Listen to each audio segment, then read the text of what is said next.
Hey guys, welcome back.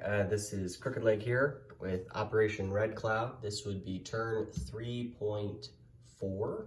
This would be Japan.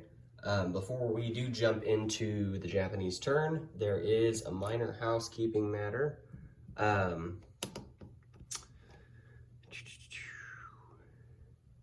The bonus that was collected by the CCP over here in Xinjiang can't be collected this turn because the rail was not built on the adjacent border before they collected that bonus. So it was built on the Soviet turn. So they won't collect their bonus, so their income is actually only $3 instead of $5. So next round they'll just have 3 to spend instead of 5. Then I'm sure it'll bump back to 5 after that. So there shouldn't be an issue there. That's the only housekeeping matter that I'm aware of, or at least that I can recall that I was tasked with. We're getting a little closer to having everything else set up. So I've still got to do Germany, and then the US, of course, and then neutrals, but otherwise, everything else is set up. So we're making progress.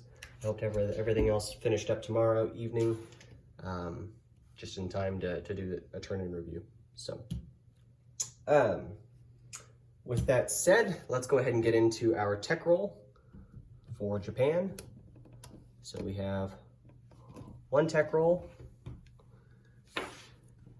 for stage 1 of, what do we want to do here?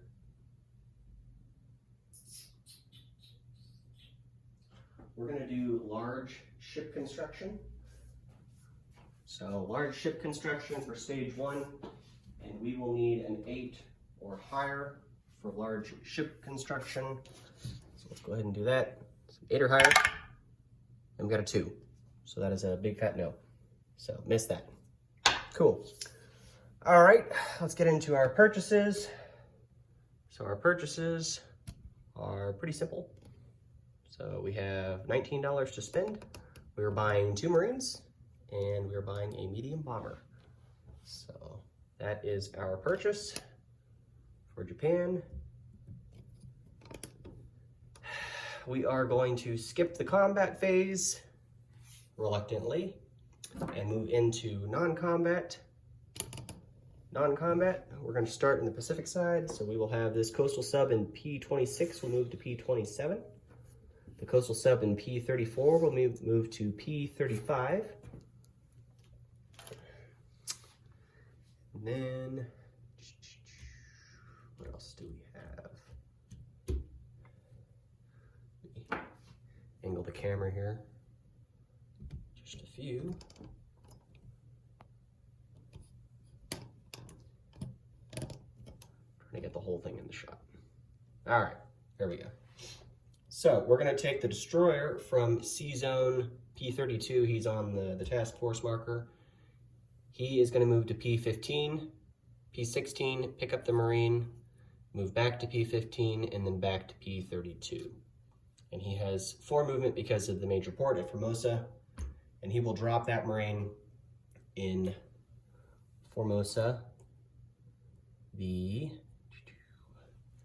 transport in P32 that has 2 Marines will also go ahead and drop the 2 other Marines in Formosa. So we've got 3 Marines in Formosa in total. Okay. Another 2 transports that are in P32 that are empty. We have a total of 5. 2 of them are going to go to P15, and they're going to pick up the 2 infantry and the 1 cavalry, and then go to P14. So they'll drop cavalry and the 2 infantry in Rihi. So that's done there. I believe that does it for all of that. And then, while I'm thinking about it, we're going to move the 2 destroyers from P16 to P15. Okay. And then I think the only other thing that we have left to do at this point is place units. So let's go ahead and place units. We'll still do our recruitment roll for Siam. I know we didn't show it in the last video. I've got a really short video I did of it, but it was 15, 20 seconds. I got an 11, so we missed. It's not really a big deal. Anyways, so the 2 Marines and the medium bomber will be placed at the medium factory in Kyushu. We will have $19 to spend on the next turn, so no change in income for us. So 19 again, and then we're going to come over here and do our recruitment roll. So let's do that recruitment roll. 1, we got a 7, so that's a miss. Okay. I believe that does it for the Japanese turn. So short and sweet, guys. You guys were expecting or hoping that I'd go to war this round. Not really seeing the value in going in there yet. Just to kind of give you a mindset of what I'm looking at and what I'm thinking here, is the KMT have bulked up and are sitting here on the coast. So they want me to either hit them and take out as many of their units as possible, which shores up the amount of units I have to use to take them out.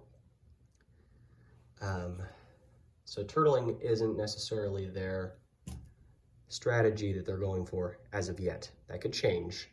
But the other issue that I see is that all of the income is still controlled either by warlords or it's controlled by the KMT.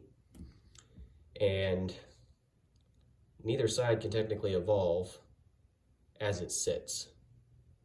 So what I am expecting will happen is pressure will continue to build on one side or the other. But at this point, the way I'm looking is that the enemy of my enemy is my friend. And at this point, I see the CCP and the KMT duking it out to take territories. And so I'm not necessarily in a hurry on my end. So I'll be sitting here on the border watching and waiting until the moment is right for me to attack, if that is my prerogative. So until then, I will see you guys on the beaches in Formosa, and I'll be kicking back and having a mimosa in Formosa, and watching the U.S. build up their units in the Philippines. So, alrighty guys, thanks for tuning in, and I will catch you later.